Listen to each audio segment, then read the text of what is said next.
Hey guys, it's 21 Maxwell here, and welcome to another edition of WWE 2003.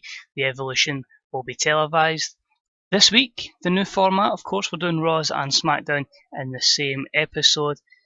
We're hoping to make a bit of history here, doing one match will be hyped up like nothing else. So, before we jump into the show, just as always, thank you as always for your support on these series. I hope you are enjoying them. As far as I'm aware, there's been issues with notifications on YouTube recently, so if you do want to hit the subscribe button and the wee bell, I suppose, to be notified when these videos go live. But the schedule is looking likely to be these shows coming out on a Tuesday, TNA coming out on a Thursday, WWE 2020 it would be, or getting into 2021, will be on a Sunday. And as I say, all comments, likes, shares, all that is all deeply appreciated. And as I say, I hope you guys are enjoying the game as much as I am.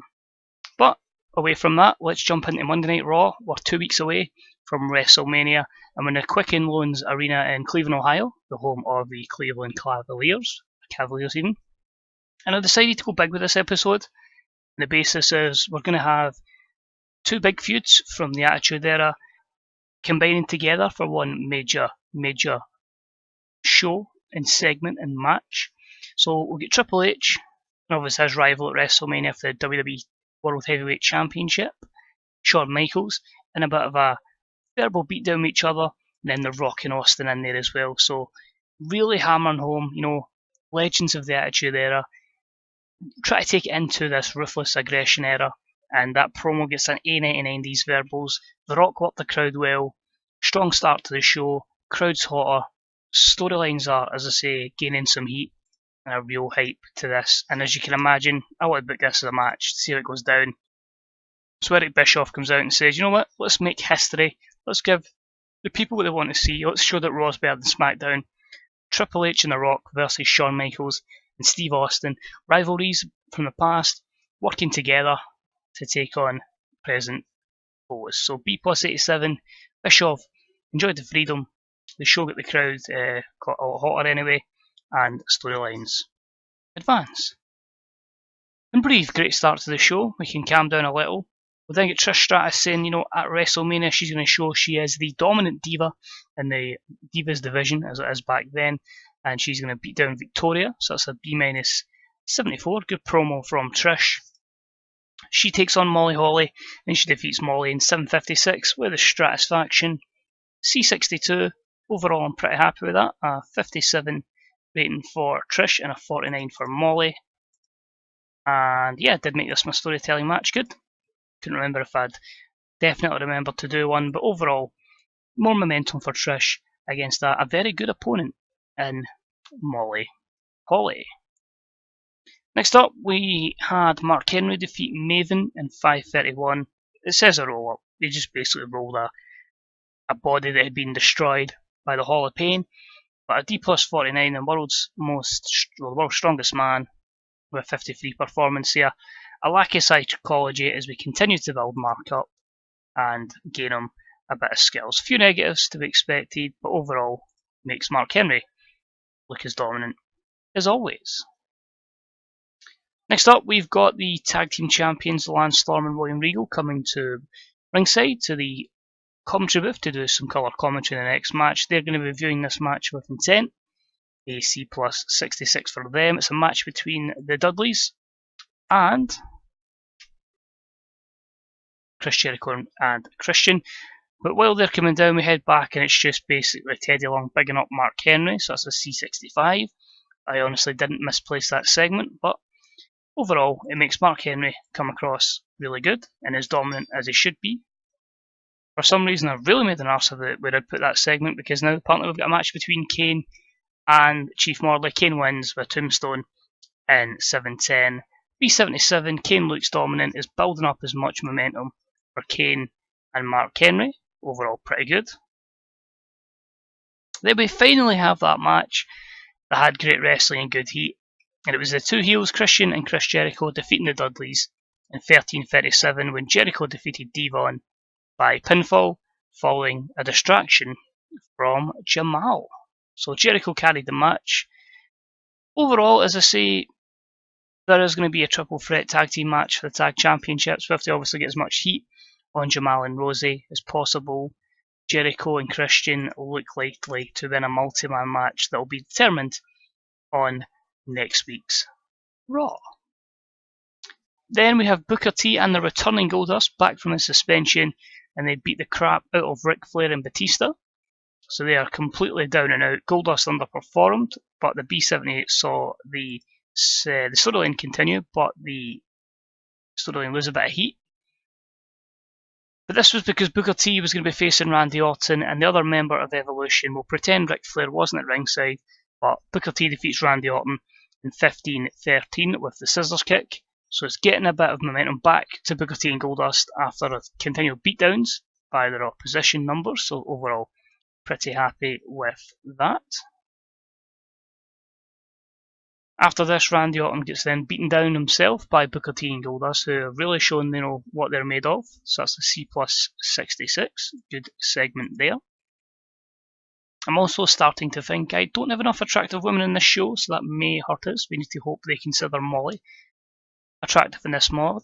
Next up, Austin and Shawn Michaels. We get like a hype video showing their past, documenting the feud. Probably say 7 years ago, 5 years ago in game it would have been, 98ish, 97. But in A89, they just will say we're going to work together. We're going to win this match tonight. And holy shit, best match of the series so far. I didn't actually expect it to be as good as that, but I suppose when you've got so much pop, it's obviously going to happen. Exceptional matchup that sees the team of Shawn Michaels and Stone Cold Steve Austin defeat The Rock and Triple H in 1956, when Shawn Michaels defeated Triple H with some sweet chin music. So A-star 98, absolutely fantastic. 4 phenomenal performances by all guys. Every storyline advances, and a good bit of momentum for HBK as we get closer to WrestleMania. Yep, show does only get a B+88. It didn't classify Molly Holly as attractive. Bit harsh there. She's a very nice looking lady, to be honest, but okay, that's what it is. Obviously, I'll need to get more bikini contests in then, because that's the only way we're going to pass that every week. But popularity is still increased in 31 regions, so we continue to make the company bigger. But yeah, things are looking good on the Raw side. We've had a few people wanting up from developmental. So far it's been Rob Conway, and it's been, who was the other one? One of the Basham brothers. The way I'm going to work it is, if you want called up, so to keep morale at a decent level, you'll work on Heat, which obviously I don't broadcast. I'll have a couple of wins or defeats there. When we get the proper storyline ready, they'll jump to Raw or SmackDown. The chances are a few people will come up after WrestleMania, just pending who's ready. But that was Raw. It's time now for SmackDown. Now we're on to Thursday Night SmackDown. Roughly about 10 days away from WrestleMania. We've got 15,750 fans in the Intrust Bank Arena. And we start SmackDown with Stephanie McMahon making a monumental announcement, confirming what I said was going to happen. And she confirms that the United States Championship will be making its debut on SmackDown. It will be on the line for the first time at WrestleMania, and competing for that is going to be John Cena, Edge, and Chris Benoit. So a B-75 for Stephanie's big announcement. As you can see there on the picture, she's clearly letting the fans know about it. But it gets the show off to a strong start, gets the crowd hotter, but it does lose some heat in the storyline. But good to know, I feel like the mid-cards are missing that, so bringing back the IC and the US titles will give more opportunities for people to fight for, really. Our opening contest is in the Cruiserweight division, in a decent matchup. The team of Matt Hardy, Nunzio, and Jamie Noble defeated Billy Kidman, Funaki, and Rey Mysterio in 11 minutes and 32 when Matt Hardy defeated Funaki with a twist of fate. A C+67, again building up some momentum for Matt Hardy. I think Nunzio and Jamie Noble to an extent need it as well, but really with the addition of Mysterio and Matt Hardy to the Cruiserweight division gives it some probably well needed star power, and hopefully, as I say, we can elevate everyone else as well. But Matt picks up the win for his team. Funaki improves in performance skills with just a few negatives there, nothing too drastic. After the match though, we just get Matt Hardy cutting a promo, just really displaying the fact that he's going to be the winner of the big Cruiserweight Open, and he's going to walk out as the new Cruiserweight champion from Billy Kidman. So C plus 68 for that. This angle got the crowd hotter, which is good to see. Next up, we've got Kurt Angle, Shelton Benjamin, and Charlie Haas, of course, Team Angle, backstage. They're really just discussing tonight and what they're going to do going forward. Angle's trying to really say, he's got a big match up tonight. He is going to hope that these guys can support them, but he does appreciate the fact that both of them are in contention with singles matches today against Eddie and Chavo Guerrero. So it's just really a team meeting saying you can do this and try to raise morale. But a C plus 70, Kurt came across well, Charlie Haas underperformed. We then had our usual bikini contest just to get the two good looking females, attractive females on the show to pass that. So that was a B minus 71. I just put two in, it doesn't matter who wins it, it's just filler because SmackDown has no women's division. We then have a decent matchup that sees Shelton Benjamin defeat Chavo Guerrero in 10:29 by using underhanded tactics. So a C65 here, a good win for Team Angle's Shelton Benjamin. He picks up the cheating victory. Both guys with a 61, which is cool. But again, giving the youngster some exposure and a good win. His tag partner, not so lucky though, as in a decent matchup. The other two took part in the match, and it was Eddie Guerrero defeating Charlie Haas in 11:16 with a frog splash. Eddie, the by far better performer, with a 75 to Charlie's 47. But again, it's just giving them the exposure in these kind of matchups to make them ready for big matches in the future. And after the matchup, the Guerreros just laugh and just say, well, so a bit of revenge for you taking us out last week. At WrestleMania, we'll have the titles on the line. Let's see how good you really are. So B minus 71 is Eddie and Chavo big up that match. Next up, we had a handicap match. It was a decent matchup that saw Brock Lesnar defeat two of John Cena's lackeys, B2 or B Squared, and the Big Boss Man in 8:47. Brock winning over B2 or B Squared with an F5. He carried the match to a C plus 70. That's good. Much better performance than both the other guys in the matchup. A couple of skill improvements there for everyone, which is good to see. Again, building up momentum, making Brock Lesnar look as strong as possible. After the matchup, the Big Show comes down to try and attack him. However, as I say, this just ends up to a brawl all the way to the back. So it was a B plus 88, gaining heat into the Team Heyman storyline. This really is into basically taking these two guys away to allow these two, obviously their partners, to basically have a match and a decent matchup. Good heat. Hulk Hogan defeats the A-Train in 10:57 with the infamous atomic leg drop. B minus 72 is not too bad considering there was not a lot of selling being shown. Two big guys, it probably wouldn't sell as much. The storyline does lose a bit of heat, but it serves its purpose. Few negatives, lack of selling, both men's stamina for a 10-minute match, declining physical ability on the end of Hulk Hogan. But overall, it does its job. We just need the main event to deliver. We have Kurt Angle and John Cena, obviously two completely different characters. You've got the clean Kurt Angle, you've got the gangster rapping John Cena. They say, hey, we've got our differences, whatever, we don't believe in the same things, but we've got a common enemy, Undertaker and Edge, so let's take them out. So just really saying that this is their team, they're going to do the job. Match itself was pretty okay, and it saw superb wrestling and great heat. The team of John Cena and Kurt Angle gained some momentum with a win over Undertaker and Edge in 17:18 when Kurt Angle defeats Edge with the ankle lock. E79 is decent.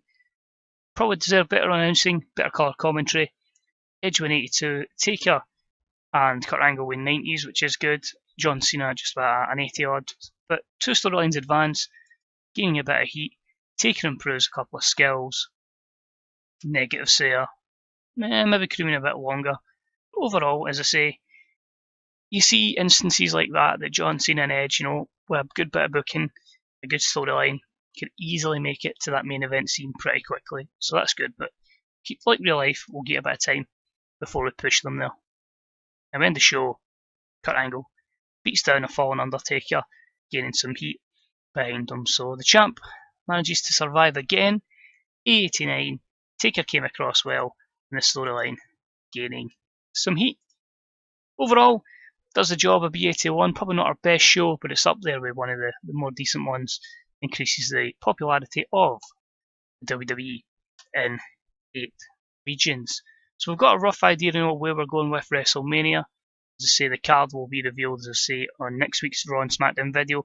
Then we'll have an alternative video, obviously on its own, for WrestleMania. I don't think there's anything here that's going to directly affect us. Nope. Vast majority of the show was good. Eddie Guerrero doesn't like Nunzio, and Hulk Hogan doesn't like Billy Kidman, because Billy Kidman was the last person to get a couple of clean victories over the Hulkster. But as I say, that's going to be it for this episode, guys. Hope you enjoyed it. As I say, every Tuesday is when we are roughly aiming to have This Week in WWE, and it will be that case for the next edition of this. And I'm probably going to drop WrestleMania on the Friday that week, and hopefully it's a stellar show. Then after that, reset button is hit. Maybe bring some people up from developmental. Whether we swap people from Raw to SmackDown remains to be seen. I know they didn't in real life, but we'll see. Obviously, we see what the future lies in the case of both The Rock and Austin. Whether anything happens to them in game, it may affect us going forward. But cheers for watching, much appreciated. If you enjoyed it, usual likes, shares, comments, deeply appreciated. As you hit me up on Twitter as well, 21Max. So let us know your own sales getting on. It's much appreciated. Just as much discussion about the game as possible. As I say, we are quite a small niche market, so anything that helps the game, that's always good. But cheers for watching. Take it easy. See you next time.